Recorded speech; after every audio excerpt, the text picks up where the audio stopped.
የዕለቱን ዘገባዎቻችንን ከዚህ እንደሚከተለው ወደ እናንተ ማድረስ ጀመርን። አበይት ነጥቦቹን በቅድሚያም በትግራይ ክልል እንደ ብሔር እንድንጠፋ አንፈቅድም በሚል መፈክር የተለያዩ አካባቢዎች ላይ ስብሰባዎች እየተደረጉ ናቸው።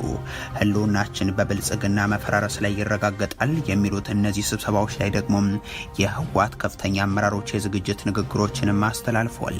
የብልጽግናው አገዛዝ ትግራይ ላይ እርምጃ ወሰዱልን በሚሉ የቀድሞ የክልሉ አመራሮች ታጅበው ከፍ ያለ ፕሮፓጋንዳ ዘመቻ ላይም ይገኛል። ይህንን ጉዳይ በስፋት እንመለከታለን። አቶ ሽመልስ አብዲሳ ዳግም ሲዝቱ ተሰምቷል። የኦሮሞ ነጻነት ጦርን ከውስጣችን የበቀለ አረም፣ የአማራና የትግራይ ኃይሎችን ደግሞ የኦሮሞ ጠላቶች እያሉ አቅርበው ጽምዶ የተሰኘውን ጥምረትን ሲያወግዙም ተሰምተዋል። የኦሮሞ ነጻነት ጦር በበኩሉ የአብይ አህመድ ሌላ የፖለቲካ ወንጀል ያለውን ጉዳይ አሳውቋል። ሰሙታላችሁም። ጀነራሎች ወደ አውደ ውጊያ የተላኩበት ጦርነት በአማራ ክልል እየተደረገ ቀጥሏል። አገዛዙ በከባድ መሳሪያ ድብደባ የሚያደርሰው ጉዳትም እንዲሁ። የአማራ ኤሊትና ባለሀብት በዚህ ጸረ ህዝብ በሆነ አገዛዝ ላይ ለሚደረግ ትግል ምን አበርክቷል ሲሉ የሚጠይቁት ደግሞ አቶ ገዱ አንዳርጋቸው ናቸው። እንቃኘዋለን። የአብይ አህመድ አገዛዝ ህግን አስከብርልን በሚል ሴራ ትግራይ ላይ ጦርነት ለመክፈት እያደረገ ያለው ዝግጅት መቆም አለበት ሲል ፓርቲው አሳወቀም። የትግራይ ህዝብም የተጋረጠበትን አደጋ መከላከል የሚችለው በመለያየት ሳይሆን በአንድነት ነው ሲል ገልጿል። ሌላኛው መረጃችን ነው። ኢራን ወደ ሙሉ ጦርነት መግባቷን አሳወቀች። አሜሪካ ደግሞ ለ10ኛ ተከታታይ ቀን ጥቃቶችን መፈጸሟ ታውቋል። በአንድ ወር ውስጥ 100 የሚጠጉ የአሜሪካ ወታደሮች በኢራን ጥቃት መጎዳታቸው ሲነገር፣ ኢራን ደግሞ በእነዚህ ባለፉት ቀናት ጥቃቶቿም የጦር ጀቶችን ጭምር ማውደሟን አሳውቃለች። የተወደዳችሁ የኢትዮ ፎረም ቤተሰቦች አብራችሁን ስትቆዩ እነዚህን እና ሌሎችን መረጃዎችን ታደምጣላችሁ። ሰናይ ቆይታ ይሆንላችሁ። ጀነራሎች ወደ ግንባር የተላኩበት ጦርነት በአማራ ክልል እየተደረገ ቀጥሏል። አገዛዙ በከባድ መሳሪያ ድብደባ የሚያደርሰው ጉዳትም እንደዚሁም። የአማራ ኤሊትና ባለሀብቱ በዚህ ጸረ ህዝብ በሆነ አገዛዝ ላይ ለሚደረግ ትግል ምን አበርክቷል ሲሉ የሚጠይቁት ደግሞ ገዱ አንዳርጋቸው ናቸው። የፋኖ ኃይሎች ጠንካራ ይዞታዎች ናቸው በሚል በተለይም በጎጃም ቀጠና ደጋዳሞትን ጨምሮ በጮኬ ዙሪያ ባሉ አካባቢዎች በርካታ የጦር ክፍሎችን ያሰማሩ አገዛዙም እንደ ሌትናንት ጀነራል መሐመድ ተሰማና ሜጀር ጀነራል ብርሃኑ ጥላሁን ያሉ የእዝ አዛዦችን እንደዚሁም እንደ ብርጋዴር ጀነራል ሶፊያን መሐመድና እንደ ብርጋዴር ጀነራል አዲሱ መሐመድ ያሉ የኮር አዛዦችን በማሰማራት ሲዋጋ መሰንበቱና አሁንም መቀጠሉ የሚታወቅ ነው።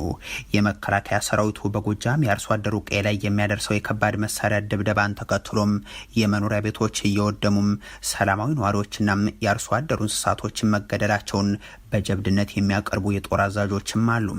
የጮቄ ሰንሰለታማ ተራራዎችን ማዕከል በማድረግ የሚከናወነው የዚህ የከባድ መሳሪያ የታገዘ ውጊያ ስለመቀጠሉም የብርሃኑ ጥላሁን የጦር ክፍል አሳውቋል። በክልሉ ተመሳሳይ ዘመቻ እየተደረገባቸው ካሉ አካባቢዎች መካከል የወሎ ቀጠና አምባሰል በተለምዶ ቀበሌ 18 ተብሎ የሚጠራው ስፍራም በሰሜን ወሎ መርጦ እንደዚሁም እዜት በር ተብሎ በሚጠሩ ስፍራዎች ላይ የሚከናወኑትም የሚጠቀሱ ናቸው። በሰሜን ሸዋ ዞን ከትናንት በስቲያ በባሶና ወረዳ የጸጥታ ቢሮ ምክትል ኃላፊም ከተገደሉ በኋላ የፋኖ ኃይሎች እንጃ ቆረር ላይ የመንግስት አድማ ብተናና የሚሊሻ አባላት መገኛ ላይ ጥቃት ማድረሳቸውን የገለጹበት ደግሞ ሌላኛው የጦርነቱ ገጽታ ነው። በክልሉ ጦርነት የአማራ ህዝብ ላይ የዘምቱ ዘንድ ከተላኩ ወታደራዊ አመራሮች ውስጥ አንዱ የሆኑት የ6ኛ እዝ አዛዥ የሆኑት ሜጀር ጀነራል ብርሃኑ ጥላሁን ፋኖና ኦላ ተጣምረዋል በማለት በምሬት ሲናገሩም ተደምጠዋል። በሸኔም በጽንፈኛ ኃይልም በአሁኑ ሰዓት በገዛ ህዝባቸው ላይ ግፍ እየፈጸሙ ናቸው። በተለይ ደግሞ ምስራቅ ጎጃም አካባቢ ያለው የጽንፈኛ ኃይል ሸኔም በተመሳሳይ በተለይ ሁለቱ አሁን ተቀናጅተው የሚሰሩት ወንጀል ከባድ ነው ለሀገራችንም ለህዝባችንም። በሁሉም በላይ ደግሞ የሚያስጠላው ከዚህ ከውጭ ኃይሎች ጋር ተቀናጅተው ትናንትን ተሻግረው ስለ አፄ ዮሐንስና ስለ ፋሽስቱ ጣሊያን ጥፋት የሚያወሩት የብልጽግናው ሰዎች ዛሬ ከፋሽስቱ ጊዜ የባሰ ጥፋትን በህዝቡ ላይ እያደረሱ ግን ቀጥለዋል። የቀድሞ የጠቅላይ ሚኒስትሩ አማካሪና የውጭ ጉዳይ ሚኒስትር የነበሩት ገዱ አንዳርጋቸው ደግሞ ይህንን የአማራ ትግል ሲሉ በገለጹት ሁነት ውስጥ የልሂቃኑንና የባህል ሀብቱን ሚና ይጠይቃሉ። በጫካ ገብተው ህይወታቸውን በሰጡ ወጣቶች ዙሪያ ከማውራትና ከነሱ ከመጠበቅ ባሻገር እኛ ስለ ልሂቃኑ በያለንበት ምን አደረግን ሲሉም ያነሳሉ። አሁን እነዚህ ትግል እያካሄዱ ያሉትን ልጆች በየት ወጡ በየት ወረዱ ብሎ የነሱን እንትን ነው የሚጠብቀው እንጂ የበኩሉን አስተዋጽኦ ለማበርከት ስለ አማራ ጉዳይም ጥልቀት ባለው መንገድ ተወያይቷል፣ መክሯል፣ የጋራ ኮንሰንሰስ ገንብቷል ብዬ አላስብም። በቂ አይደለም። አማራ ካለው እንደ ማህበረሰብ ኢትዮጵያ ውስጥ ትልቅ ማህበረሰብ ነው። የአማራ ባለሀብቶች ምን ያህሎቹ ናቸው ለአማራ ኮዝ ድጋፍ የሚያደርግ? በትግራይ ክልል እንደ ብሔር እንድንጠፋ እንፈቅድም በሚል መፈክር በተለያዩ አካባቢዎች ስብሰባዎች እየተደረጉ ናቸው። ህልውናችን በብልጽግና መፈራረስ ላይ ይረጋገጣል የሚሉት እነዚህ ስብሰባዎች ላይ ደግሞ የህወሓት ከፍተኛ አመራሮች የዝግጅት ንግግሮችን አስተላልፏል። የብልጽግናው አገዛዝም ትግራይ ላይ እርምጃ ውሰዱልን በሚሉት የቀድሞ የክልሉ አመራሮች ታጅበው ከፍ ባለ የፕሮፓጋንዳ ዘመቻ ላይ ይገኛል። በልሳናቱ በኩል በየቀኑ የሚያስተላልፋቸው የጥፋት መልእክቶችም የዚህ ማሳያ ናቸው። በሌላ በኩል በትግራይ ክልልም የተለያዩ ስብሰባዎች እየተከናወኑ ሲሆን የህወሓት ከፍተኛና መካከለኛ አመራሮች የሚመሯቸው የትግራይ ህልውና የሚረጋገጠው በብልጽግና መደምሰስ ላይ እንደሆነ የሚገልጹም ሆኗል። በበርካታ ከተሞች እየተካሄዱ ካሉ መድረኮች መካከል ባንዱ የተገኙት አብርሃም ተከስተም መሰል ጭቆናና የህልውና አደጋ ውስጥ ከገቡ የኢትዮጵያ ህዝቦች ጋር በመሆን ብልጽግናን ወደ መቃብር የምናወርድበት ጊዜ አሁን ነው ሲሉ ተደምጧል። ብልጽግና ይህበናን ፍጹም አይበን ሪና 4 ዓመት ሙሉ ተለሚኒ ፕሪቶሪያ ለተወሰኑ ዓመታት በከፊል አሁን ደግሞ ሙሉ በሙሉ አፍርሶ ምስለኔዎችን መድቦ አጠፋቸዋለሁ እያለ ነው። ሰሞኑን አዲስ አበባ ላይ የተደረገው ሰልፍም ትግራይን እናጥፋ የሚል የራሱም ሰልፍ ነው። ከበባው የሰራዊት ስምሪቱ ነጋ ጠባ የሚተላለፈው ፕሮፓጋንዳም የትግራይን ማጥፋት ፕሮጀክቱ አካልም ናቸው። መፍትሄው ይህንን ስርዓት ወደ መቃብር ማውረድ ይሆናል። መሰል የህልውና አደጋ የገጠማቸው ሌሎች ጭቁን ህዝቦች ጋር ሆነን የምናጠፋበት ጊዜም አሁን ነው። ስርዓት ብልጽግና እንዳለው ህልውና ህዝብ ትግራይ ሉዓላዊነት ህዝብ ትግራይ አይከበርም። ዘበት ለብሔራዊ ጥፋት በሚል መፈክር በሚደረገው በዚህ መድረክ ላይ ሌላኛው የተናገሩት አመራር ደግሞ አለም ገብረዋህድ ናቸው። በሀውዜን ተገኝተው ባስተላለፉት መልእክትም ብዙ መታገስ ትግራይን የማይታደግ ከሆነም ታግሎ ማሸነፍ ብቸኛ አማራጭ ሆኗል። ካለንበት አደጋም መውጫው መንገድም የብልጽግናው ስርዓት እንደገና እንዳይነሳ አድርጎ መቅበር ነው ብለዋል። አክለውም ጠላት እንደገና የትግራይን መሬት ከረገጠም ከዚህ ቀደም ካደረሰው ግፍ በእጥፍ በመፈጸም ተጋሩ ሙሉ በሙሉ እንዳንነሳ ለማድረግ ያለመ ዘመቻ ነው።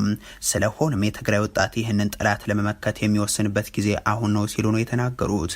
የህወሓቱ ሊቀመንበር ደብረጽዮን ገብረ ሚካኤል ከሰሞኑ በመቀለ ባስተላለፉት መልእክትም ተመሳሳዩን አቅርበው ዛሬ ከ5 ዓመታት በፊት እንደነበረው የትግራይ ህዝብ ብቻውን አይደለም ብለዋል። እዚ ብልጽግና ምስ ትግራይ ጥራሕ ኮነ ገጥሙ ካብ መጀመር ምስ ትግራይ ምስቶም ካልኦትን ገጥሙ ብልጽግና ትግራይን ብቻ አይደለም የገጠመው ከሌሎች ወገኖቻችን ጋር ጭምር ነው።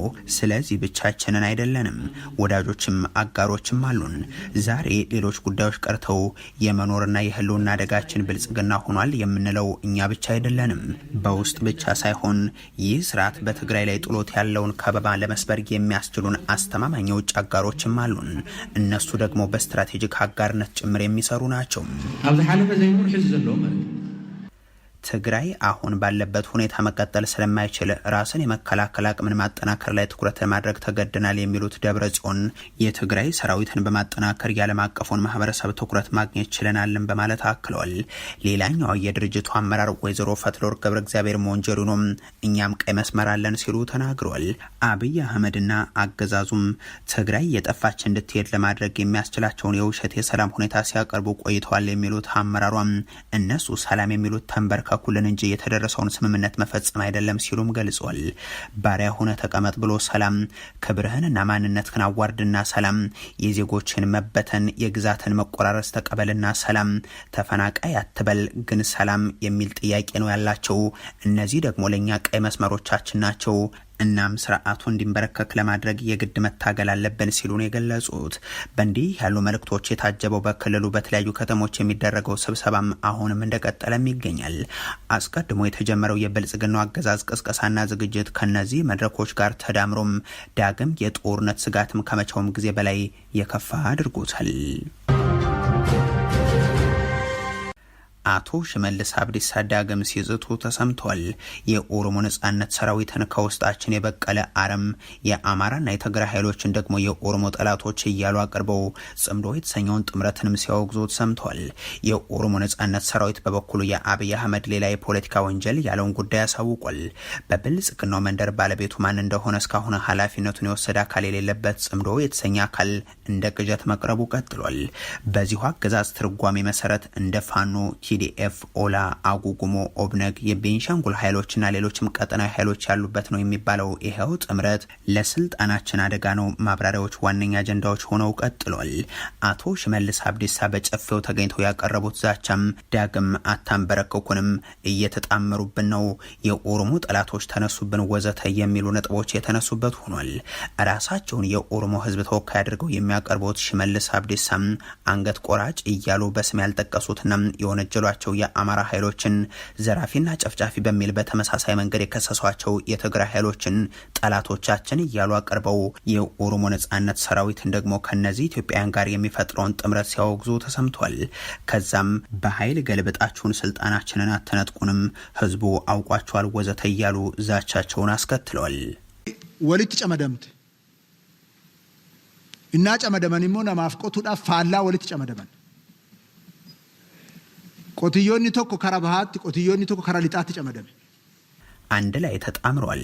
የተጣመሩት ደግሞ ከፊሎቹ ከወደ ምስራቅ ከፊሎቹ ከወደ ምዕራብ ነው። ከውስጣችን የበቀሉት ደግሞ ከጠላቶቻችን ጋር ጽምዶ ፈጥረው መልሰው ደግሞ የኦሮሞ ህዝብን ድምጽ ለመሆን ይሞክራሉ። የኦሮሞ ጠላቶች ጋር እየሰሩ አንገት ቆራጮች ጋርም ተሰልፈው ጅብ የማያውቁበት ሀገር ሄዶ ቆርበት አንጥፉልኝ ድርጊት ውስጥ ናቸው። አጀንዳዎችን እየፈጠሩ ይህን ሁሉ የሚንቦጫረቁት ለስልጣን መወጣጫ ብቻ የማይጣጣሙ ነገር ግን ከግራም ከቀኝም የተጣመሩ ኃይሎች ናቸው። ከኛ ህዝብ መሀል የወጣ ተላላኪ ግን ይዋረዳታል እንጂ ሁለተኛ የኦሮሞ ህዝብን ለባርነት አይዳርግም። የምዕራፍ ተዘግቷል፣ ዳግም አትከፍቱትም። ካሁን በኋላ በጦር መሳሪያ ስልጣን እንደማይያዝ ህዝባችን አሳይቷቸዋል። ኢሳንፋኖቱ መተከኛ ወራነኑ ኢሳንፋኖ አቶ ሽመልስ አለቃቸው አብይ አህመድ ራሳቸውን እንደ ኢትዮጵያ ህዝብ ወኪል አድርገው እንደሚያቀርቡት ሁሉም ሽመልስም ራሳቸውን የኦሮሚያ ህዝብ አቋምን የሚያቀርቡ አድርገውም ነው ሲናገሩ የተሰሙት። ነባራዊ ሁኔታው ደግሞ በትግራይ ሚሊዮን ገዳይ፣ በአማራ ክልል ቁጥር የማይገልጸው ጥፋትን ያደረሰው በኦሮሞ ህዝብ እየማለ ኦሮሞን የሚፈጅ ስርዓት እንጂ እሳቸው የሚምሉበት የኦሮሞ ህዝብ ታሪክ እንዳልሆነ የሚታወቅ ነው። እነዚህ የዚህ አገዛዝ ሰዎች በሀገሪቱ እያደረሱ ያሉትን ውድመት፣ እልቂት በኦሮሞ ህዝብ አታደርጉትም በሚል ከሚታገሏቸው ኃይሎች መካከል ደግሞ አንዱ የኦሮሞ ነጻነት ጦር ነው። ድርጅቱ ከሰሞኑ በዚህ ያገዛዙ ሰዎች የምክክር ድግስ ዙሪያ ባወጣው መግለጫ የአብይ አህመድ አገዛዝ ሌላ የፖለቲካ ወንጀል ነው በማለት ገልጾታል።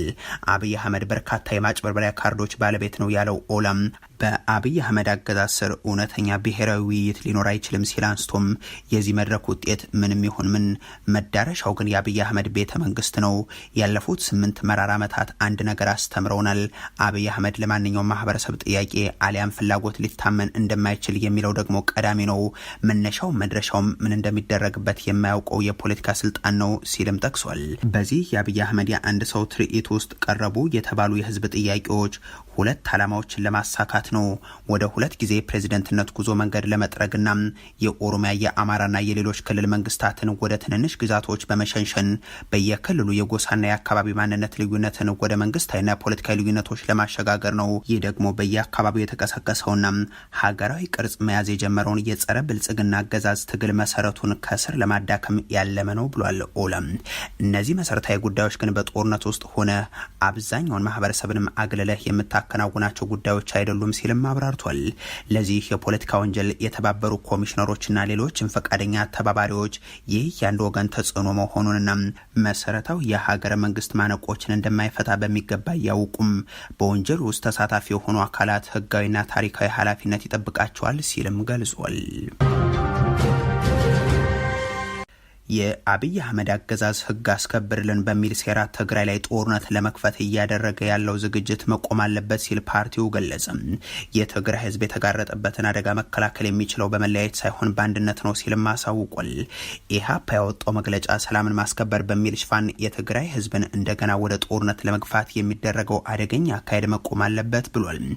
ዛሬ የብልጽግናው መንግስት በራሱ የገባውን ስምምነት በመጣስ ክልሉን እንደገና ወደ ዳግም ጦርነት ለመመለስ ተግቶ እየሰራ ነው ሲል የገለጸው ኢህአፓም የመሳሪያ ድምጾችን ለጊዜ የቆሙ ቢመስሉም ብልጽግና ግን የትግራይ ህዝብ ላለፉት ዓመታት በድምፅ አልባ አካባቢ ደሞዝ፣ ነዳጅ፣ ሸቀጣ ሸቀጥና በጀት ክልከላ ውስጥ አድርጎ እንደቀጠለ ነው ብሏል።